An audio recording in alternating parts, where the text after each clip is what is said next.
नमस्कार मंडळी, महाराष्ट्रीयन मेजवानीमध्ये आपले खूप खूप मनापासून स्वागत।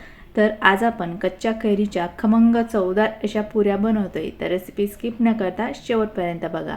तर पुऱ्या बनवण्यासाठी इथे मी अर्धी कैरी कट करून घेतलेली आहे। कैरीचं साल काढून टाकलं आणि त्यानंतर कैरीच्या अशा फोडी कट करून घेतल्या आहे। आता या फोडीमध्ये आपल्याला 3 ते 4 हिरव्या मिरच्या टाकून घ्यायच्या।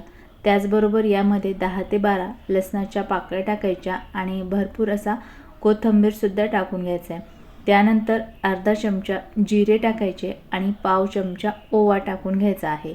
सुरुवातीला हे मसाले पाणी न टाकता ग्राइंड करायचे आणि त्यानंतर पाणी टाकून या मसाल्याचं स्मूथ वाटण तयार करून घ्यायचं।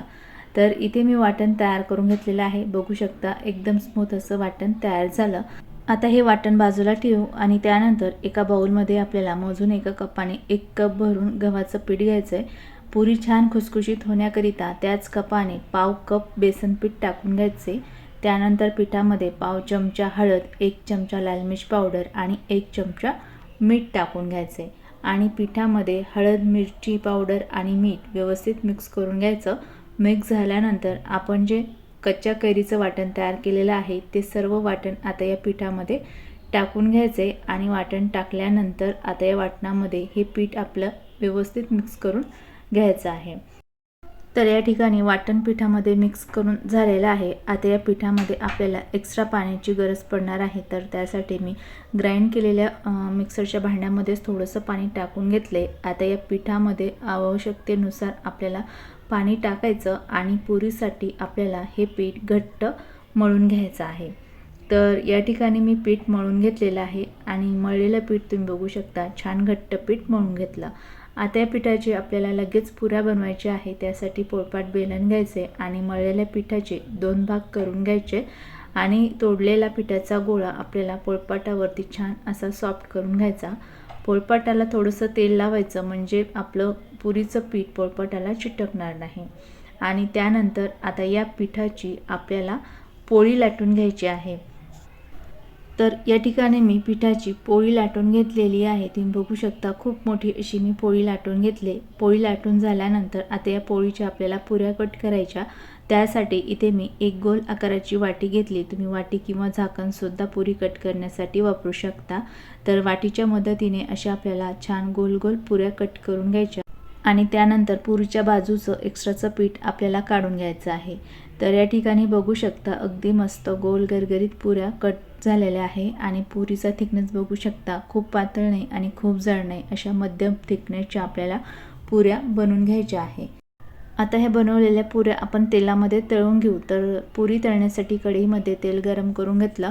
गरम तेल झाल्यानंतर या गरम तेलामध्ये पुरी सोडायची आणि झाऱ्याने ही पुरी तेलामध्ये दाबायची म्हणजे पुरी छान फुलते। पुरी छान फुलले की आपल्याला या पुरीची बाजू बदलून घ्यायची आणि त्यानंतर आपल्याला या पुरीच्या वरती झाऱ्याने असं थोडंसं तेल सोडायचे आणि ही पुरी आपल्याला हाय फ्लेमवरच तळायची आहे म्हणजे पुरी अजिबात तेलकट होत नाही। तर पुरीची बाजू बदलत बदलत आपल्याला ही पुरी दोन्ही साईडनी सुद्धा छान खमंग तळून घ्यायची। तर बघू शकता मस्त पुरी तळून झाली आहे। तळलेली पुरी आता बाजूला ठेवते आणि परत या कढईमध्ये मी 2 पुऱ्या सोडून घेतलेल्या आहे। सेम पद्धतीने आपल्याला पुऱ्या तेलामध्ये मिक्स करायच्या आणि झाऱ्याने ह्या पुऱ्या अशा तेलामध्ये दाबून घ्यायच्या। पुरी छान तेलावरती तरंगली की या पुरीची बाजू आपल्याला बदलून घ्यायची आणि त्यानंतर दुसऱ्या साईडनी आपल्याला पुरीच्या वरती तेल सोडायचं आहे आणि पुरीची बाजू बदलून बदलून आपल्याला दोन्ही साईडनी ही पुरी छान तळून घ्यायची आहे। तर अगदीच थोड्या वेळामध्ये बघू शकाल की आपल्या दोन्ही सुद्धा पुऱ्या छान तळून झालेल्या आहे।